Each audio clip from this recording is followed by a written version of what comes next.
بسم اللہ الرحمن الرحیم۔ السلام علیکم ورحمۃ اللہ وبرکاتہ۔ ان الحمد للہ نحمده ونستعینه ونستغفره ونؤمن به ونتوکل علیہ والصلاة والسلام علی سید الانبیاء والمرسلین محمد بآلہ وصحبہ اجمعین، اما بعد۔ حاضرین و ناظرین، یہ درس حدیث نمبر 622 ہے اور آج کا عنوان ہے رسول رحمت صلی اللہ علیہ وسلم کی ولادت سے پہلے والد ماجد کا انتقال۔ روایت سماعت کے لیے ترجمے کے بعد تشریح کی جائے گی۔ بسم اللہ الرحمن الرحیم۔ عن انس بن مالک رضی اللہ عنہ قال لما قدم المهاجرون من مكة المدينة قدموا وليس بأيديهم شيء وكانت الأنصار أهل الأرض والعقار فقاسمهم الأنصار على أن أعطوهم أنصاف ثمار أموالهم كل عام ويكفونهم العمل والمؤونة، وكانت أنس بن مالك وهي تدعى سليم، وكانت عبد الله بن أبي طلحة، وكان أخا لأنس لأمه، وكانت أعطت أنس رسول الله صلى الله عليه وسلم عذاقا لها، فأعطاها رسول الله صلى الله عليه وسلم أيمن مولاته أسامة بن زيد، فلما ولدت آمنة رسول الله صلى الله عليه وسلم بعدما توفي أبوه، فكانت أيمن تحسنه حتى كبر رسول الله صلى الله عليه وسلم فأعتقها، ثم أنكحها زيد بن حارثة، ثم توفيت بعدما توفي رسول الله صلى الله عليه وسلم ب5 أشهر۔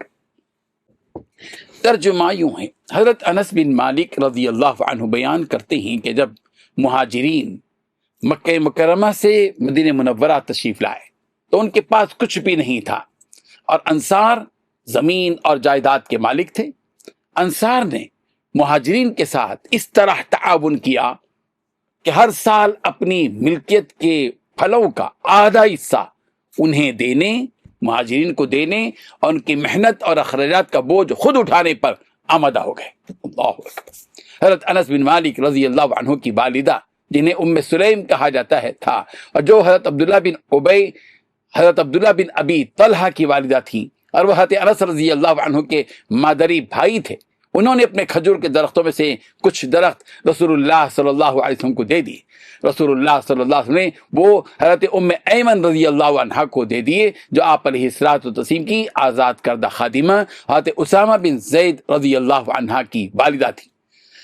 جب حضرت آمینہ رضی اللہ عنہ کے ذریعے رسول اللہ صلی اللہ علیہ وسلم کی ولادت ہوئی تو اس وقت آپ صلی اللہ علیہ وسلم کے والد پہلے ہی وفات پا چکے تھے، تو حضرت ایمن رضی اللہ عنہ آپ صلی اللہ علیہ وسلم کی پرورش کرتی تھی، یہاں تک کہ آپ صلی اللہ علیہ وسلم بڑے ہو گئے۔ پھر آپ صلی اللہ علیہ وسلم نے انہیں آزاد کر دیا اور ان کا نکاح حضرت زید بن حارثہ سے کر دیا۔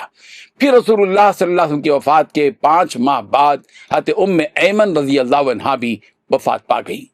حاضرین و ناظرین، رسول اللہ صلی اللہ علیہ وسلم کے والد ماجد حضرت عبداللہ کا انتقال آپ صلی اللہ علیہ وسلم کی ولادت باسعادت سے پہلے ہی ہو چکا تھا۔ چنانچہ آپ صلی اللہ علیہ وسلم نے دنیا میں تشریف آوری کے وقت والد کے سائے کے بغیر زندگی کا آغاز فرمایا۔ آپ صلی اللہ علیہ وسلم کی ابتدائی پرورش اور تربیت میں سب سے پہلے آپ کی والدہ ماجدہ حضرت آمینہ کا اہم کردار تھا۔ آپ نے اپنے لخت جگر کو محبت و شفقت سے پالا، اور بچپن کے ابتدائی مرحلے میں آپ صلی اللہ علیہ وسلم کی نگہداشت فرمائی۔ عرب کے دستور کے مطابق رسول اللہ صلی اللہ علیہ وسلم کو بچپن میں حضرت حلیمہ سعدیہ رضی اللہ عنہا کے سپرد بھی کیا۔ حضرت حلیمہ سعدیہ نے آپ صلی اللہ علیہ وسلم کو اپنی آغوش محبت میں رکھا، اپنی بستی میں آپ صلی اللہ علیہ وسلم کی پرورش کی اور آپ کی رضائی ماں بنی۔ آپ صلی اللہ علیہ وسلم نے حضرت حلیمہ سعدیہ رضی اللہ عنہا کے گھر میں اپنی زندگی کے ابتدائی سال گزارے، ان کی محبت و شفقت سے فیض یاب ہوئے۔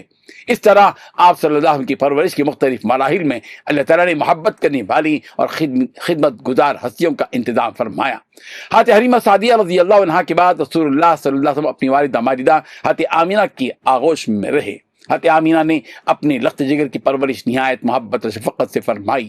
آپ صلی اللہ علیہ وسلم کی عمر تقریباً 6 سال کی تھی کہ حضرت آمینہ بھی وفات پا گئیں۔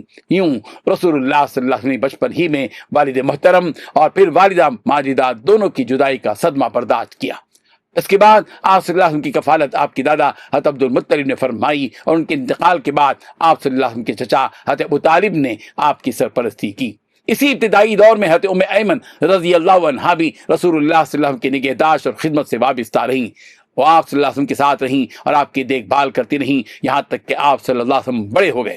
ان کی یہ خدمت رسول اللہ صلی اللہ علیہ وسلم کے دل میں ہمیشہ محفوظ رہی۔ جب آپ علیہ الصلوۃ والتسلیم بڑے ہوئے تو آپ نے حضرت ام ایمن رضی اللہ عنہا کو آزاد فرمایا اور بعد میں ان کا نکاح حضرت زید بن حارثہ سے کر دیا۔